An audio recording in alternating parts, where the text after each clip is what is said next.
بسم الله وبه نستعين والصلاة والسلام على سيدنا ونبينا ومولانا محمد بن عبد الله وعلى آل بيته الطيبين الطاهرين ومن والاهم بإحسان إلى يوم الدين. أمبل مشرف لا تيفي لا جبو أمو بلا جلفون إسلامي كفولين. السلام عليكم ورحمة الله تعالى وبركاته. أنا ديني نيناجو حكمو كونالا جمعية أنصار الدين الإسلامي أفنانغني منبي نيوناندو هونو ulu ye kene basi senga kene mi nuya adembayata kadi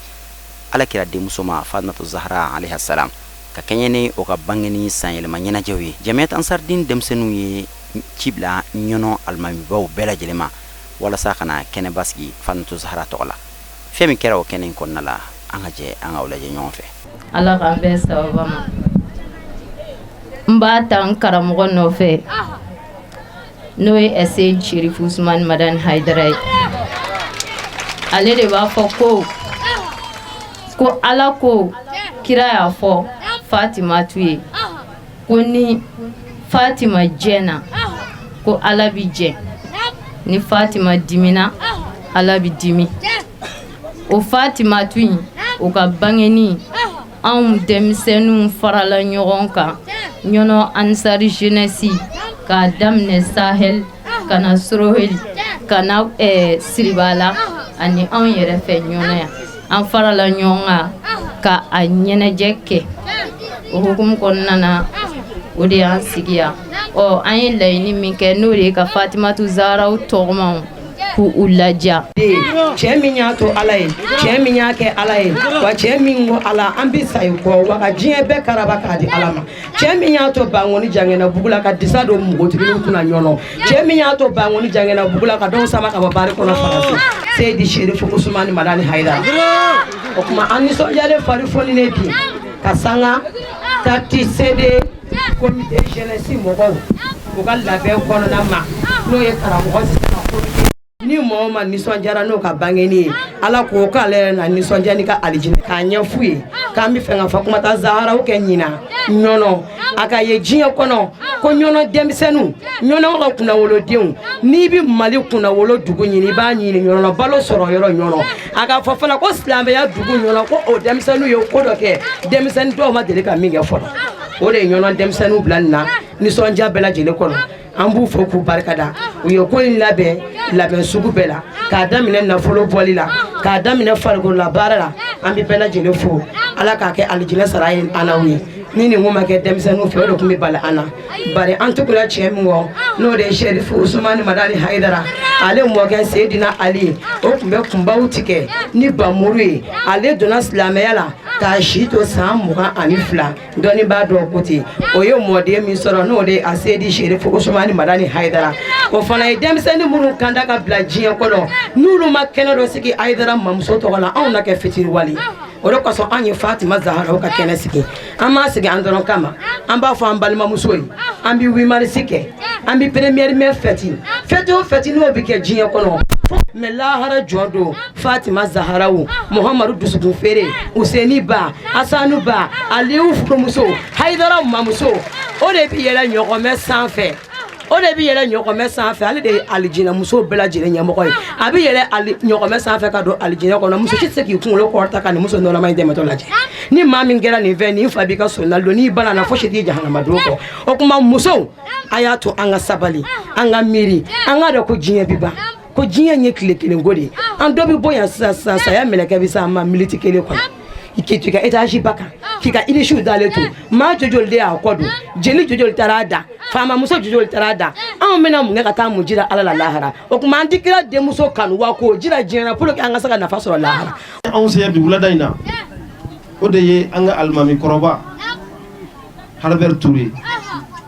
ale de ye ne ni n balimakɛ n kɔrɔkɛ Ibrahim Danbele a y'an délégué k'an bila ka na ko ka te se den muso a denmisɛnw taara quartier d'a ma k'a ɲin'a fɛ a kana sen jɔ a kun ka d'a ye a kana sen jɔ nka ka sanga ni daruraw ye o tuma a y'a ɲini anw fɛ an kana ka na a jɔyɔrɔ fa n'an nana an kana ɲinɛ k'a ka foli lase a silamɛ cɛman a n'a musoman bɛɛ lajɛlen ma an ka nin diinɛ ye min n'a b'an bolo an k'an jija an ka ɲɔgɔn hakili jigin ni nin bɛ fɛn jira abe zikrayatu de jira hakli jigin o de be mumini nafa kiraw yɛrɛ cira ni o de ye ɲɔnɔ se tɛ kirashi ye dabali tɛ kirashi bolo ka maa si jakuya ka don asilamɛya diinɛ in kɔnɔ bal u bɛ mɔgɔw hakili jigi de ka mɔgɔw wele ka mɔgɔw bilasira ni wajibiw ye ani kumakan nafamaw o kuma maa bi kana ala ye maa min da kana kama maa yɛrɛ b'a kɔ dun ala ma maa min da kana kama o kuma ka sanga ni o ye n'o hakili jigin kɛnɛw sigira o wajuli kɛnɛw sigira min bi ayiwa to mɔgɔw hakili bɛ jigin maa na min ye silamɛya supasimaw dɔ ye o ye ko ye min tanunen don kosɛbɛ o kuma alimami kɔrɔba n'o ye Herbert Touré ye ko a bɛ foli kɛ silamɛ bɛɛ lajɛlen ye a bɛ dugawu kɛ silamɛ bɛɛ lajɛlen ye a ko a b'a ɲini ala fɛ ala min ka bon n'a se kɔrɔtara silamɛya ala k'a jidi silamɛya ala k'a kɔrɔta silamɛya jidibaw ala k'u jidi a kɔrɔtabaw ala k'u kɔrɔta a bɛ dugawu kɛ bɛɛ lajɛlen ye a b'a ɲini ala fɛ limaniyaw ala k'u jidi a b'a ɲini ala fɛ ala k'an fara limaniya jɔnw kan ala min y'an kafo nin kɛnɛ ninnu kan nin cogoya in na a ko ala k'an kafo an ka taa kɛ seere ɲɔgɔn kan kɛnɛ kan min tɛ nin kɛnɛ in ye k'a b'o ɲini ala fɛ ala min ka bon n'a se kɔrɔtara ko k'a ka foli fɔ bɛɛ lajɛlen ye wassalamu alaikum warahmatullahi ta'ala wabarakatuhu wal muslimat uhdi ilaykum atiyaba salam wa anma barakatin wa huwa assalamu alaikum warahmatullahi ta'ala wabarakatuhu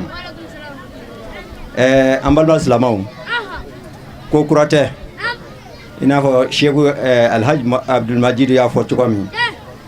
o da kelen do don o kuma hali bi ayiwa kuma caman tɛ an fɛ bilen an bɛ dugawu de kɛ denmisɛnninw ye ka dugawu kɛ silamɛw ye an bɛ dugawu mun kɛ o ye cɛsiri de ye bari arabu ko man jadda wajada a ko ni maa min y'i cɛsiri k'i cɛsiri i b'i ka laɲini sɔrɔ o kuma an bɛ dugawu mun kɛ nka kɛ ko daminɛ ye nin kana k'a laban ye an bɛ dugawu kɛ fana ayiwa caman ka fara nin kan mun tɛ nin ye an b'o dugawu de kɛ bɛɛ lajɛlen ye o kuma ka naba bɛɛ lajɛlen fo ka ko organisebaw bɛɛ fo lajɛlen fo ani a dɛmɛbaw ani karamɔgɔ minnu y'u sen da u kun ka na ani fɛn o fɛn tɛ karamɔgɔ ye a maakɔrɔba n'a denmisɛn bɛɛ lajɛlen an bɛɛ lajɛlen fo n'o de ye silamɛya ta foli ye n'o de ye assalamu alaikum wa rahmatulahi ta'ala wa barakatuh an ye sigili mun kɛ tan ala kana a sigili kɛ fu ye an jɛra ka sigi yan cogo min ala k'an jɛ ten an ka taa an sigi alijinɛ kɔnɔ i n'a fɔ a fɔra cogo min bari a fɔra ten ni maa minnu ɲɔgɔn kanu ala kama ne ala ni ala kama ko don nin ye ala kama kɛnɛ dɔrɔmama di maa si ma ka na a fɔli ye i y'a dɔn ala ko don i nana bɛɛ nana o nasira de kan o kuma an bɛ bɛɛ lajɛlen fo o la ala kana si ka nani pɛridi an jɛra ka sigi yan cogo min ala k'an jɛ ten ka taa sigi alijinɛ in kɔnɔ ten k'an bɛɛ lajɛlen sara awɔ ŋaniya minnu bɛ bɛɛ lajɛlen na ala ka bɛɛ lajɛlen kɛ ɲuman ye maa si kana bɔ yan ni hami ye fɔ ala k'o bɛɛ lajɛlen tila maa maa bi yan a cɛ n'a muso ala k'an bɛɛ lajɛlen ka kɛlima laban kɛ ashhadu an la ilaha illallah wa ashhadu anna muhammadan sallallahu alaihi wasallam ala k'o nɔgɔya ni silamɛ bɛɛ lajɛlen ye bari ciba ko ni maa min ka kuma laban kɛra ye ko o bɛ don alijinɛ kɔnɔ o kuma ala k'an ka kuma laban ko ye an bɛ bɔ kuma na yan karamɔgɔw ka ca an b'a fɔ assalamu alaikum wa rahmatulahi ta'ala wa barakatuh shukran lakum rahim kasiyatal mu'minin ya ibadallah yu'sikum taqwallah ne bɛ aw wasiyo ka ne yɛrɛ kun wasiyo an ka sira ala ɲɛ don na ala jɛyati ka mago bɛ jɔ an na don min na o don ye don gɛlɛn dɔ ye suma salatu wa salamu ala ashrafil mursalin muhammad bin abdullah bin hashim atihamil maqi al madaniyu an kunya bishiba ni an surunal domba bi shafa'ati yawm al qiyamah muhammad alaka an nafani abarka ye diɲɛ ani lahara ola an bɛ aw fo ni silamɛya foli ye n'o de assalamu alaikum ya jama'at al-muslimina wal muslimat wal mu'minina wal mu'minat wal hadirina wal hadirat. An bɛ Ala fo ka Ala barika ka Ala waleɲumandɔn Ala min sɔnna ka nin kɛnɛ in jira an na ka an kɛ nin kɛnɛ in mɔgɔ dɔ ye ka sanga nin waati in ma. An bɛ Ala fo o la ka taa sɔrɔ nin waati in bɛn bɛ dɔ ka jɛnaja selili ma. A ma fɛn kɛ Ala la, Ala ye nin min sigi jira an na, an ma fɛn di Ala ma. O la an b'an balima jeunesse fo n'o ye Amsar denmisɛnninw, a cɛman ni a musomanw, k'a fɔ nin ye fitininin de ye Alakira Muhamadu a n'a denw a n'a mɔdenw ka koɲɛ na. An b'an disi gosi ni fɛn fɛn ɲɛnamaya kɔnɔ, o bɛɛ de ye kalo ye ni silamɛya baara nin tɛ. I ka diinɛ ye min ye,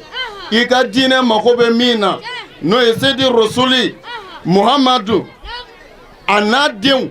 a n'a mɔdenw u kanu, i b'o sɔrɔ cogo di ka baara kɛ pour ka se ka arijinɛ sɔrɔ lahara don na. A ka kan i k'o ɲini k'o dɔn ka sɔrɔ ka baara kɛ ni a ye. O la minnu ye nin kɛnɛ in labɛn n'o ye an balimakɛ ye Musa Tarawele ani a tɔw Fatimu Sila, a ye dɔ fara a kan, a ye dɔ fara a kan. Bari Alakira Muhamadu bi ci don min na denmisɛnninw de tugura a kɔ,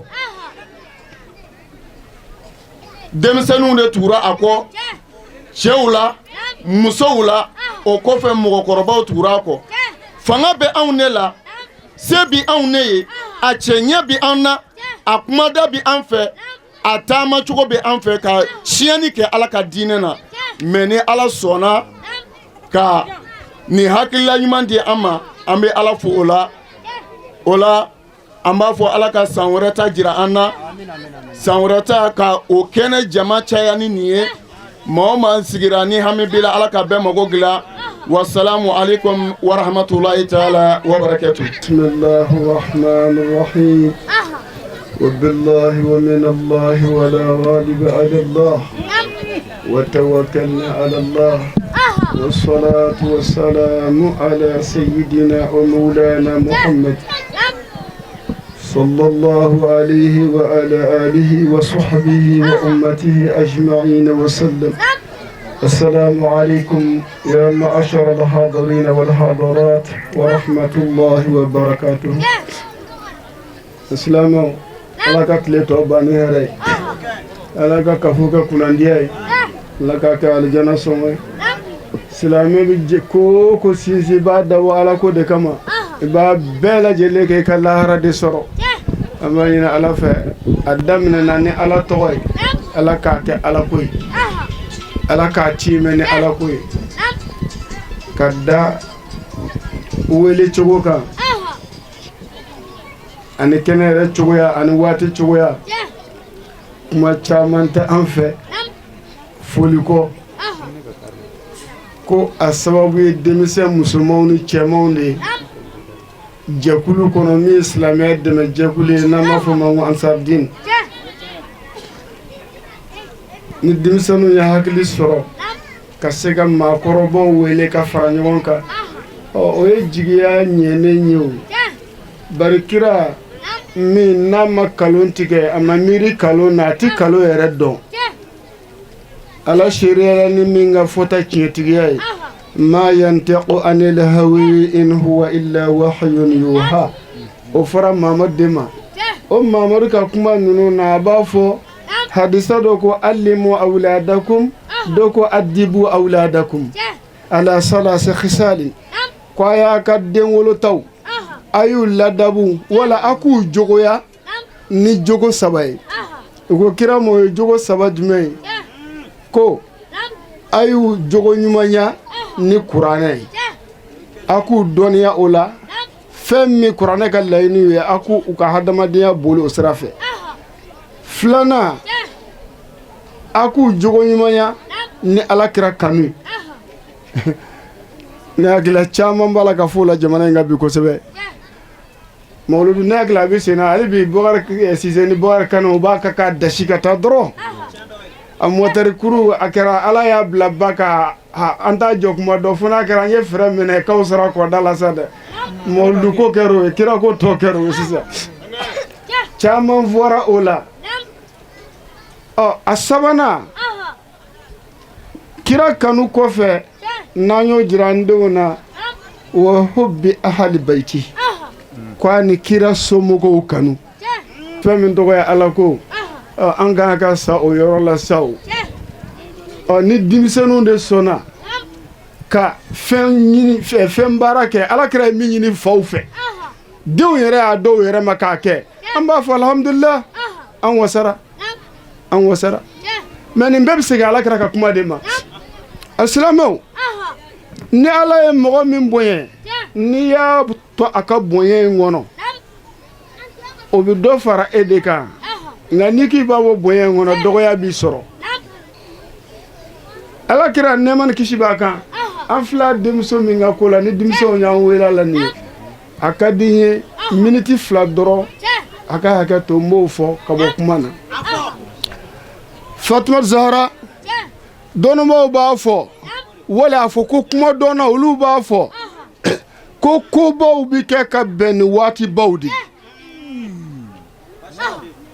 Fatumata Zahara yɛrɛ n'i y'a sɔrɔ cogoya lajɛ ka na a ka fɛnbaya karamɔgɔkɛ o ye dan de ye koyi alakira kɛlen kɛ kira ye a san 11 a ye Isra wal Miraj kɛ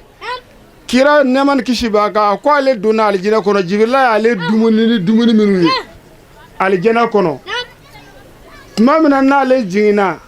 a nana ka na da a sotigi fɛ n'o ye an ba Kadijatul Kubra ye a ko gɛrɛjɛgɛ min dira ale ma o la k'o de kɛra Fatumata Zahara ye o ye koba fɔlɔ ye Fatumata Zahara a bɛna bange don min na Magangaw sanji nana ka alikaba yɛrɛ kɛ ka alikaba fan dɔw bin Magangaw farala ɲɔgɔn kan don min na ka tufa bɔ k'u bɛna alikaba dilan k'a kɛ kura ye k'a bila a eta kɔrɔ la san ka tiɲɛni kɔfɛ u bɛ alikaba joli la don min na Fatumata Zahara bangena o don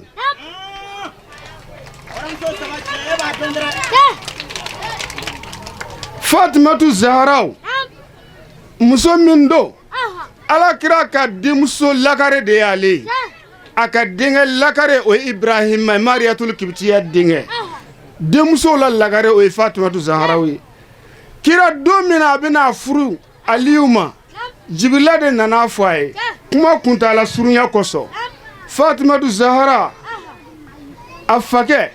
n'o y'an ka kira ba ye a ye sahaba min b'a kɛrɛfɛ a y'o wuli a ko taa Abubakar Sidiki wele i ka Umar ibn Khattabi wele i ka Usman wele i ka Talhata wele i ka Zubairu ibn Awam wele ani u jatigi Madinɛkaw i k'u wele k'u kana ko Mamadu mago b'u la u nana tuma min a ko wele tɛ juguman ye a ye Ala tanu ka Ala barika da a tilala Ala tanu ni Ala barika da la tuma na min na a ko Ala subhanahu wa ta'ala ko ne Mamadu ka Fatima tun denmuso furu n dɔgɔkɛ Aliyu ma n y'aw kɛ seere n ye n denmuso Fatimata furu siri n dɔgɔkɛ Aliyu ma a furu nafolo warijɛ mutukali 400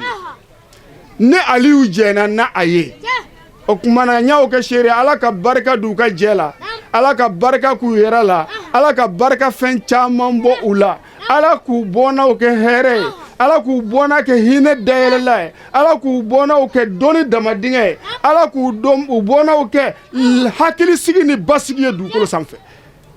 o hakilisigi n'o basigi a fɔlɔ daminɛna mini o daminɛna El Hassan ibn Ali de la silamɛw ye duloki bɔ ɲɔgɔn fɛ tuma na min na Muawiya ka jama ani El Hassan ka jama u ye npanmuru ta u bɛna ɲɔgɔn faga don min na Hassan ale de jɛn'a ka hakɛ kɔ ka jigin k'a di Muawiya ma ko silamɛw ka bɛn kira y'o fɔ ka sɔrɔ a ma bange o ye Fatumata Zahara denkɛ ye o Fatimatu Zahra a bangene a furusile Aliyu ma ni Aliyu nana kuma dara tulo kan Alakira nɛɛma ni kisi b'a kan Seydina Aliyu y'a tenturu a y'a tenturu tumana min na a ye Ala fo ka Ala barika da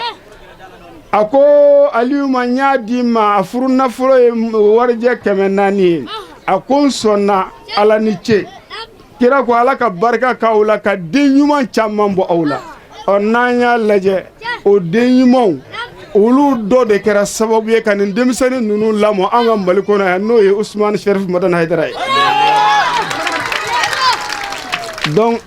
ale ka fɔta o de ye nin denmisɛn ninnu bila nin na donc dɔnnibaaw bɛ fɛn dɔ fɔ ko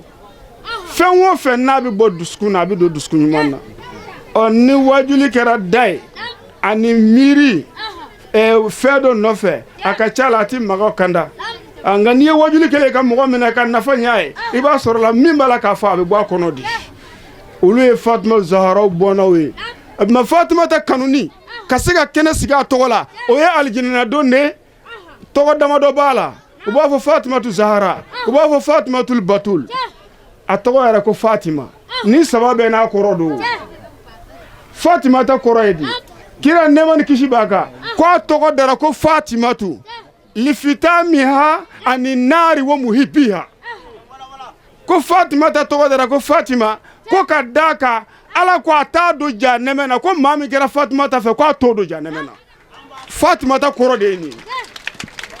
Ala t'a don jahanɛmɛ na min kɛra Fatima ta fɛ fana ne y'a kanu Ala kama k'o fana ti don a kanu kosɔn n bɛ dan yan Ala ka san wɛrɛ jira n na Ala ka kisi kɛ wasalaamu aleykum warahmatullahi wabarakatuh محمد الفاتح لما أغلق والخاتم لما سبق الناصر الحق بالحق والهادي إلى صراطك المستقيم وعلى آله حق قدره ومقداره العظيم اللهم يا من لا يمنع من إجابة داعي كثرة الذنوب والأسرار يا رحمن الراحمين يا رحمن الراحمين يا رحمن الراحمين يا من كنت أدعوني أستجيب لكم أدعوك باسمك العظيم ونبيك الكريم متصلا موقنا بإجابة أن تصون سترا جميلا وترزقنا توبة نصها وعافية تامة والعلم والعمل به والمال المباركا فيه والبنين الصالحين وخامنا معروفة وعلاوة الإيمان وأون الموت وأسن الخاتمة والكهك وأنت عني راضي يا قصر صفتي يا أصنها يا واسو يا كريم يا حنان يا منان يا قدر يا الله أسألك بعظمة اسم ذاتك العالية أن تأخذ بمجامع القلب إلى كمال معرفتك وأن تسكر لجميع خلقك وأن تغني وأن تؤتيني فوق ما أريد وأن تقضي أجتي وأجت من أسند إلي أجته وترزقنا رزقا حلالا واسعا مباركا فيه وأن تولى صفتي نقدي بصفة الكمال وأن تمودني بصفتك يا الله يا الله يا الله يا ذا الجلال والإكرام اللهم صل على سيدنا محمد صلاة تنجينا بها جميع الأوال والآفات وتقضي لنا بها جميع الحاجات وتطهرنا بها جميع السيئات وترفعنا بها عندك أعلى درجات وتبلغنا بها أقصى الغايات من جميع الخيرات من جميع الخيرات من جميع الخيرات في الحياة وبعد الممات إن الله وملائكته يصلون على النبي يا أيها الذين آمنوا صلوا عليه وسلموا تسليما صلى الله تعالى عليه وعلى آله وصحبه وسلم تسليم أنكرمو فهم فمن بركاكما أمي بنيا مسكي فوليك أبلا جلي كني ناصرو كني وسلم بي على بلو ni kene ɲɔgɔnna bi se ka ye mais kene ka fisa ni ye o tɛ yen fo n'a kɛra ɲɔgɔnna dɔ ye o la min y'an nisɔndiya denmisɛnnin fitininw k'a daminɛ san 14 san 15 an ka jamana in ka bi olu de ka kɛnɛ sigi k'a fɔ k'u bi Ala barikada a ka ɲumanya la a bɛ nisɔndiya ni farifoni yira nka i b'a dɔn maa min kɛra nin sababu ye o de ye Asayid Sherif Usmane Madani Haidara ye Haidara e foli ni tanuni a ti ban diɲɛ b'o la don o don mais dakuruɲɛ fila min bɛ ne bolo Haidara tanuni na o de ye Haidara Ala ye min d'a ma o de ye hakili ye ni Ala bɛ fɛ ka mɔgɔ o mɔgɔ bonya Ala bɛ hakili ɲuman de d'i ma n'a ye dɔnni d'i ma n'i ma hakili ɲuman sɔrɔ n'i ma hakili ɲuman tigi sɔrɔ i ka dɔnni t'i nafa n'a ye nafoloba d'i ma n'i ma hakili ɲuman sɔrɔ n'i ma hakili ɲuman tigi sɔrɔ ka fara i yɛrɛ kan i ka nafolo t'i nafa n'a ye jama marali nɔgɔya i ye ni hakili ɲuman ma k'i yɛrɛ la i b'a hakili ɲuman tigi ɲini ka fara o kan i ka jamana mara a t'i nafa Ala ye min di Haidara ma o de ye hakili ɲuman ye i kana foyi lajɛ a la fo hakili ɲuman o de b'a la Haidara hakili ka ɲi kojugu o de kɛra sababu ye ka diɲɛ bɛɛ fara ɲɔgɔn kan nin mot kelen ne mago bɛ nin dɔrɔn de la Haidara Mankuti n'a ye Ala ye hakili min d'a ma o de y'a to a sera ka adamaden fara ɲɔgɔn kan Ala ka kira o kira Ala ye hakili de d'i ma ɲɔnɔ Mamadu ma kalan o mais Ala ye hakili de d'a ma k'o kɛ ka kalanbaaw mara Ala ye hakili de d'a ma k'o kɛ ka diɲɛ mara a ka mot o mot a bɛ mɔgɔw waaju Haidara bi ten de Ala ye hikima d'a ma a mana kuma dɔrɔn i mago bɛ min na i b'o sɔrɔ a ka kuma na hali n'a y'a kun tigɛ o la an tɛna kuma kuntala janya an karamɔgɔ bɛɛ bɔra ka kuma an bɛ min fɔ denmisɛnninw ye dɔrɔn o de ye a y'a jija nin baara in ni nin taara ɲɛfɛ siga foyi t'a la mago bɛ min na jamana kɔnɔ don dɔ a bɛ sɔrɔ parce que génération de bɛ na o génération denmisɛnninw de filɛ ka nin labɛn sinon anw minnu filɛ tiɲɛ na anw ka génération a nɔgɔyara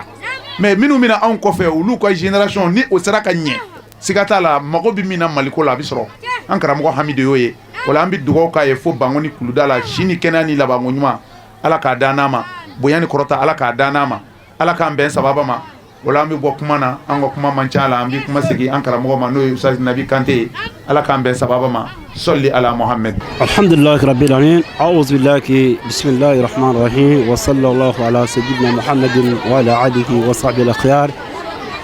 وتابعين لكم بإحسان إلى يوم الدين ربي اشرح لي صدري ويسر لي أمري واحلل عقدة من لساني يفقهوا قولي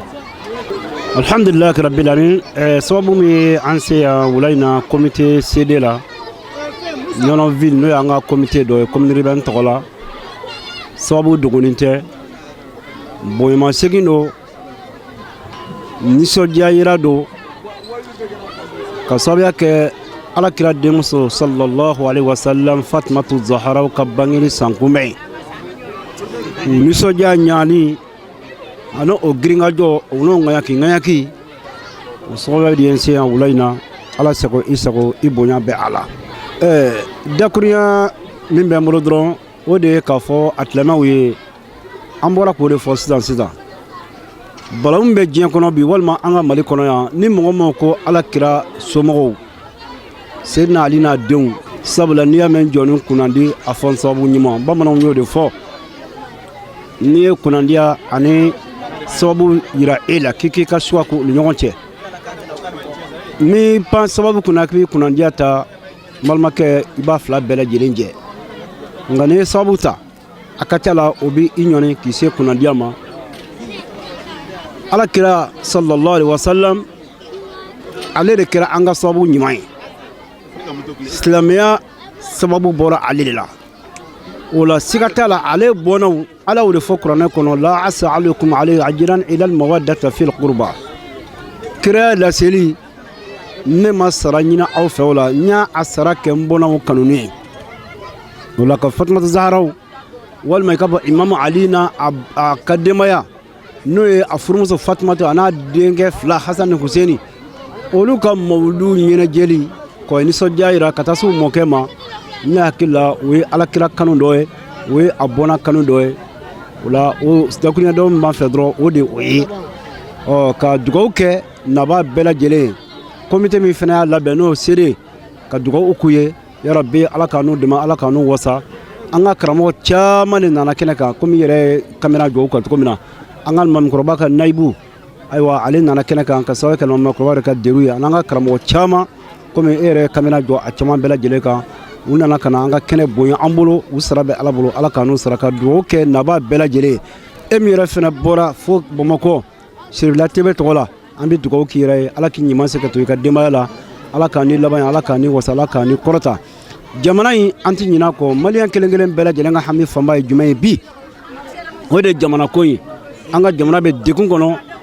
a bɛ san 4 bɔ an b'a ɲini Ala fɛ yarabi Ala k'a bɔ degun in kɔnɔ lafiya Ala k'a na jamana kɔnɔ basigi Ala k'a na jamana kɔnɔ hakilisigi Ala k'a na jamana kɔnɔ jamanadenw kɔrɔn tilebi bani ani baba finma ani jɛma yarabi Ala k'u hinɛ don ɲɔgɔn na k'u maka don ɲɔgɔn na Ala ko kanya ka Ala kama kiraba yɛrɛ jati kosɔn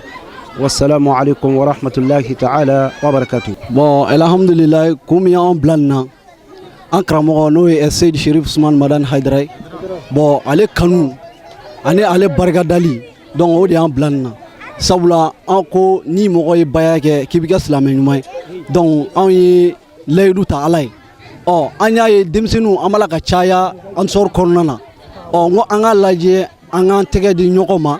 mun kosɔn sitanɛ kana se ka kulonkɛyɔrɔ sɔrɔ an na n ko an ka fara ɲɔgɔn kan komi denmisɛnninw bɛ invitation kɛ cogo min na ka diɲɛdenya ninnu kɛ cogo min na donc mun kosɔn anw bɛ se ka fara ɲɔgɔn kan ka ala ta fana kɛ ka ala ka barika da a ka événement la k'o fana jira diɲɛ na mun kosɔn an ɲɔgɔnna minnu bɛ yen n'u b'i ka fili la mun kosɔn u bɛ se ka bɔ fili na cogo min na anw farakun ye ɲɔgɔn kan nin ko ye diinɛ bɛ se ka taa ɲɛ cogo min na denmisɛnninw bɛ se ka faamu cogo min na anw farakun ye ɲɔgɔn kan nin de ye ɲɔnɔ dugu kɔnɔ CD section CD la bon alhamdulilayi rabbil alamina ne bɛ kɔfɛmɔgɔw bɛɛ fo k'u barikada k'u waleɲuman dɔn nin waati barikama in na don barikama in na Fatumata Zaharaw ale ka anniversaire la n'o ye kira denmuso sanuman ye ale ka anniversaire bonya na hokimu kɔnɔna na sabula an farala ɲɔgɔn kan depuis an y'a fɔ don min na an y'a ye an karamɔgɔ muso de la n'o ye Fatumata Jara ye donc ale ka hakili la an yɛrɛw y'a ye an bɛ to k'a ye télé la donc an balimamuso n'o ye Seyida Fatumata Sila ye ale bɛ ɲɔgɔn na an fɛ yan ale y'a ye ko an bɛɛ ye jeunesse donc n'an y'a kɛ yan salon ale taara kɛ Bamakɔ ko an ka jɛ k'a kɛ ɲɔgɔn fɛ an denmisɛnninw ko o fayida bɛ sɔn ka bonya kosɛbɛ mun kosɔn denmisɛnninw fana bɛ se ka kira denmuso in dɔn cogo min na n'o ye Fatumata Zaharaw ye sabula an b'a dɔn nin denmuso in ni a jara mɔgɔ o mɔgɔ ye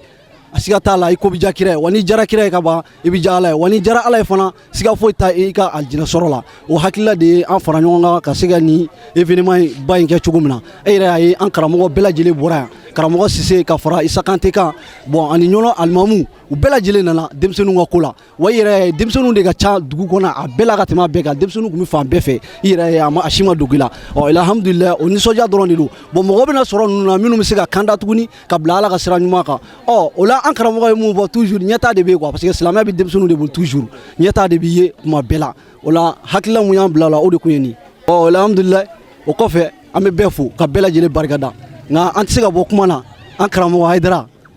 alimu ni alama de ko don ni an b'a fɔ Shamsul Huda ko don Baharu Dini ko don Kemalu Dini ko don El Murshid Da'il al Kitab wa Sunna Mas'ul Ami fi Darul Fatwa wa Hilalil Mashakin li udu Islam sura'atan za'adu ziwaza najmu samai kawkabun bada kawkab wa ta'awilu ilayhi al-kawatim wala an bɛ foli lase a ma nin wagati na a ka denbaya bɛɛ la a ka denbaya sijan ni kɛnɛya ni lafiya ala k'o di an ma an b'a deli ala fɛ an yɛrɛ ka ɲɛnamaya tigɛ ko ɲuman an y'a daminɛ denmisɛnninya la cogo silamɛya kɔnɔ ala k'a dumi an bolo ala k'a dumi an bolo ala k'a dumi an bolo ala ka ɲɛta di an bɛɛ lajɛlen kelen ma an bɛ arada fɛn fɛn la ala ka barika don a bɛɛ la ala k'o kɛ ciba kanu kosɔn rasulu bonya kama sɔli ala rasuli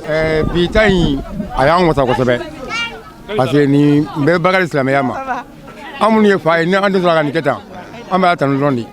o tuma an bɛ foli de kɛ dɔrɔn ala k'u bɛn de k'u tɛ bɛn bɔ ni bɛn kɛra yɔrɔ yɔrɔ ko caman bɛ k'a kɔnɔ an kana dugawu b'u fɛ su ni tile yarabi o ye sabata ni barika mun ye ala ka barika fanga dun hali bi yarabi ala siribila an b'o fana fɔ a fana département ka na fana foli kana k'a ye parce que ni diinɛ t'a hakili la a tɛ na wari ko tɛ sanu ko tɛ n'a kɛlen diinɛ ko de don vraiment an ka foli bɛ an bɛ taa mɔgɔ bɛɛ lajɛlen ye bi wula in na inshallah faranga a sababu bɔra Sherifu Madani Hayidara mun na ala k'a mɛn an kɔrɔ ala k'a ɲɛmɛ a la diinɛ ala k'a jiri ala ka denmisɛnninw kana ka k'a kan ala ka hami bɛɛ jira a dogolen n'a bangelen kira in barika kosɔn salala rasul a tiɲɛna an fari foni ni nisɔndiyalen an ye Sheikh Sherifu Usmani Madani Hayidara an y'ale de lamɛn ka da la ka tugu a kɔ ka jogo ɲumanya sira ta n'i bɛ mɔgɔ kɔ n'i y'a ka laɲini faamuya a sago bɛ sɔrɔ an y'a Hayidara ka laɲini faamuya ko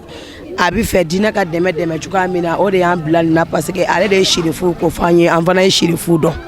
ka sanga n'o hukumu kɔnɔna ye an bɛ Sherifu bɛɛ ka nisɔndiya kɛ Sherifu bɛɛ ka nisɔndiya ka bon an bolo an bɛ fêter a bɛɛ la n'a ala y'an si jɔ k'a fɛn o fɛn kɔnɔ nka an ba ɲuman in n'o de ye tanti Fatumata Hayidara madamu Hayidara an ye Fatumata Zaharaw sɔrɔ ale de fɛ ale de fɔlɔ la ka organiser diɲɛ bɛɛ an tɛ siran k'o fɔ